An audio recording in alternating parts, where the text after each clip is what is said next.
Hürmetlik vatandaşlar, bugünkü leksiyalarga münasebetlik bir cemle muhakeme edip barımız bugün çislağa 2019 yıl 12. ayının 7. günü hafta şembe.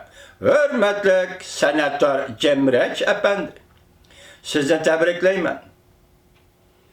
11. ayının 19. günü Şangan Kişilik Hukuk ve Demokratiya Kanun Layihəsinin Kengeş Palatası'nda makullanışığı intayın köp kuch çıkardınız hürmetlik erbab.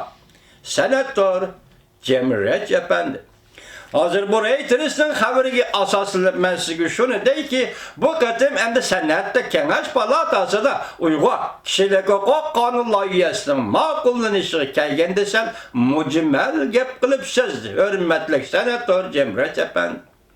Sen piyazı şakıdığın gepni kılıp siz hürmetlik senatör Reç efendi.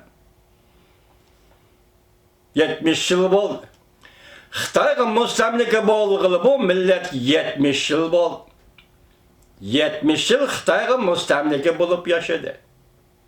Dünyadaki milletler qatarı seliştisi hiç kandak bir milletten kelişçiliği yok.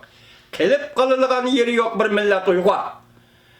Zulüm sistemde okşaş. Mesela tarihte en akıllisi Cuyuşla kandak besim ve kandak kırgınçılık ve kandak bozak kılış ve kandak horlaşmışırgan bosu bir gün 21. asırdan 20. yılda Uygurlar şu günde şu halet yaşavatılar. Senatör Cemreç efendi 1945 yılı Amerika'nın kudretli armiyası Berlin'e geldi. Polşa ve Avrupa'da kurulgan yığıveliş lagerlerinden hemisi Amerika'nın kudretli armiyası azat kıldı. Cuyuşları azat kıldı. Biz bugün 21. asırda Nancy Pelosi hanım etkan 3 milyon Uygur nezarband kılındı diyen Uygur'un azaları biz. Washington'da yaşavatımız tek bir kanun layihı. Hem de Amerika Devlet Meclisi de Xuda kuch verip, nusrat verip Amerika Devlet Meclisi Avam Palatası hem de bir parça kanun layihini 107 nefer Devlet Meclisi azasının tasdiqi makulluğu bilen makulladı. Hem de bu senatın ötüş gerek. Kengeş Palatası'nın ötüş gerek. Bunun deyken Prezident Trump'ın imza koyuşunu berişi gerek. Hürmetlik senatör Cemreç efendi. Bu vakit Xudanın uğurlaştırgan vakti. Hatta yakında siz şunu gördünüz mü? Mesela 11. ayının 19. günü imzalandı Şangan Kişilik Hukuk Demokratiya Kanun Layihası. 27. günü Prezident Trump, Amerika Koşmuş Ştatlarının Prezidenti Trump bu kanun layihası imza koyganda koyuvatkan bir görünüşte kolu defterinin üstü ketivatkanda keynide acayip bir mucize. Yani İsa Peygamber Jesus'ın kolu onun kolunu tutup durgan muşundak suret görünüşü obzorça bu ceminle film işleşeki. Bu ceminle film işleşeki torbiyete kanalıda görüldü. Bu bir mucize.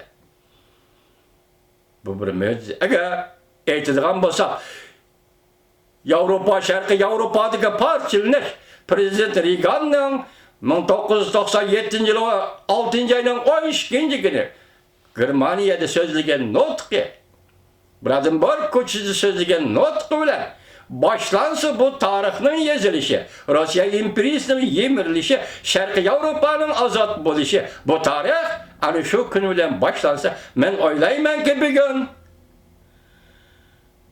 21. asırda çünkü Kompartiyasının hazır Xitay obzorçılar eğitivatkan Gomingoy mesela bu cemindik obzorçılar eğitivatkan şularının ağızdan çıkkını boyunca Xitay Kompartiyasının yemirilişen delmişi günden yani bu ceminle torpilimi de körüstülgen Prezident Trump imza koyuvatıdı onun kolunu elip kelivatkan cizet İsa Peygamber. Yani Şangan Kişilik Hukuk Demokratiya Kanun Layihası koyulan imzaga kol uzatkan prezidentin kolunu tutup durgan kişi Simo. Yani o şekilde tatlıgan bir sima, bir görünüş. Jesus İsa Peygamber'in görünüşü. Belki Şangan, Berlin dedik. Ötkende Berlin temiga okşattık. Bu ikinci Berlin dedik. Berlin teminin yemirlişi Avrupa'da komünizm korgunu. Sovetler'de, sabık Sovetler'de müstemlik sistemisi yemirgendek. Bugün kim bilir Şangan. Endi şundak Berlin, Şangan da mesele hal kılış ve tutaştırış. Cumhur Kompartiyasının takdirini bir taraf kılıngan bir tarafının başlanışı men işinemen ki muşu görünüşüyle yazılıdı. Prezident Trump imza çıkıvatıdı, kendisi durup Jesus İsa Peygamber onun koluğa medet veriyor. Senatör Cemre Çependi endi nöbet Uygur geldi 70 yıl müstemliki buldu.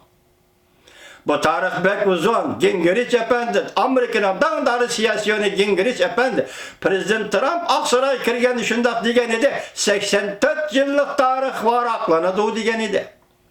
Çünkü Amerika münasebetindeki 84 yıllık tarih var aklanadı degen idi. Hürmetlik Senatör Cemre Efendi bu tarihten beşede Uygur degen isim var. Amerika Cumhur münasebet tarihinin 40. yıllardan başlanan münasebet tarihinin 5'de Uygur diye isim var. Senatör Cemreç efendim sizge iltimasım şu ki, ilticayım şu ki, ümidim şu ki, bakatem senatör, senat kemes palatası da Uygur kişilik hukuk kanun layihası. Makullanışı xuddi Şangan kişilik hukuk demokratiya kanun layihasi qanday kuch chiqargan bo'lsangiz, shunda kuch chiqarishingizga umid qilaman. Senator Cemreç efendi.